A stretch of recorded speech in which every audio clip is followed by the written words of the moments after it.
ஃப்ரெஷ்ஷான orange juice இதில் 1/2 cup சேர்த்துக்கிறேன். 2 டேபிள் ஸ்பூன் வெள்ளை திராட்சை சேர்த்துக்கலாம். 2 டேபிள் ஸ்பூன் கருப்பு திராட்சை சேர்த்துக்கலாம். டியூட்டி ஃப்ரூட்டி எல்லா கலர்ஸ்லேயும் ஒரு டேபிள் ஸ்பூன் சேர்த்துக்கலாம். நறுக்கி வச்ச செரி பழம் 2 டேபிள் ஸ்பூன் சேர்த்துக்கலாம். 4 பேரிச்சம்பழத்தை சின்ன சின்னதாக நறுக்கி வச்சுருக்கேன், அதையும் சேர்த்துக்கிறேன். 4 அத்திப்பழம் சின்னதாக நறுக்கி அதையும் சேர்த்துக்கிறேன். கிரேப் க்ரஷ் 2 டேபிள் ஸ்பூன் சேர்த்துருக்கிறேன். உங்கள்கிட்ட கிரேப் ஜூஸ் இருந்ததுன்னா ஒரு 4 டேபிள் ஸ்பூன் கிரேப் ஜூஸ் கண்டிப்பாக சேர்த்துக்கோங்க. இதை ஒரு 8 மணி நேரம் நம்ம மூடி போட்டு ஊற வச்சிடலாம். நைட்டு ஊற வச்சிங்கன்னா அடுத்த நாள் காலைல கேக் பண்ணலாம். இப்போது 8 மணி நேரம் ஆயிடுச்சு. ட்ரை ஃப்ரூட்ஸ் எல்லாமே ஜூஸை நல்லா அப்சர்வ் பண்ணியிருக்கு. ஒரு மிக்ஸி ஜாரில் 2 டேபிள் ஸ்பூன் அளவு நாட்டு சர்க்கரை சேர்த்துருக்கேன். 4 கிராம்பு சேர்த்துக்கிறேன். அதோட 1.5 இன்ச் அளவு இருக்கிற பட்டை அதில் சின்ன சின்னதாக பொடிச்சு போட்டுக்கலாம். 3 ஏலக்காய் சேர்த்துருக்கேன். இப்போ இதை நல்லா நைஸாக பவுடர் பண்ணிக்கலாம். பவுடர் பண்ணியாச்சு.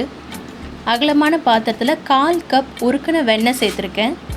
1/4 கப் எண்ணெய் சேர்த்துருக்கேன். 1/4 கப் தயிர் சேர்த்துக்கலாம். 1 கப் அளவு இதில் நாட்டு சர்க்கரை சேர்த்துக்கிறேன். இது கேக் நாட்டு சர்க்கரையில் தான் பண்ணணும், அப்போ தான் கேக் நல்லா ப்ரௌன் கலரில் வரும்.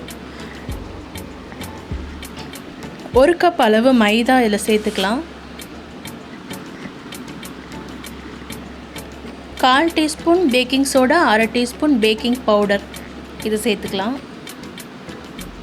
மைதா சேர்த்ததுக்கப்புறம் மாவை ரொம்ப சாஃப்டாக தான் கிளறி கொடுக்கணும். இப்போ இதில் பொடிச்சு வச்ச அந்த பட்டை கிராம்பு மிக்சரை சேர்த்துக்கலாம்.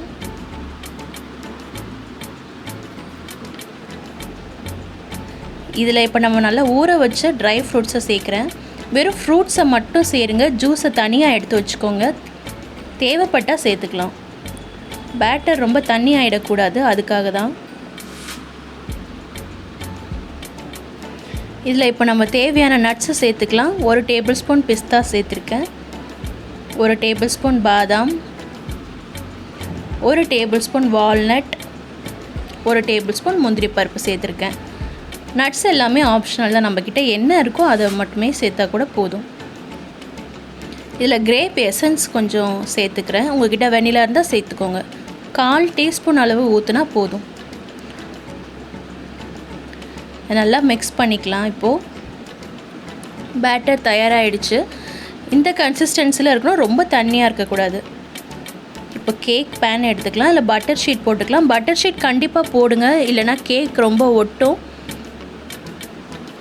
பேனை ஃபஸ்ட்டு எண்ணெயை நல்லா தடவிக்கலாம். இல்லை பட்டர் ஷீட் உள்ளே வச்சுக்கலாம்.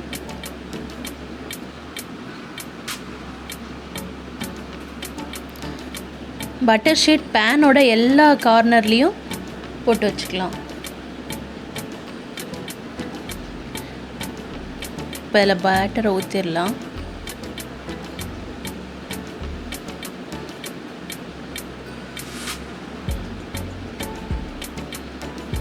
நல்லா ஈவன் பண்ணிவிட்டு கொஞ்சம் செரி பழத்தை மேலாக்கில் தூவி விடலாம்.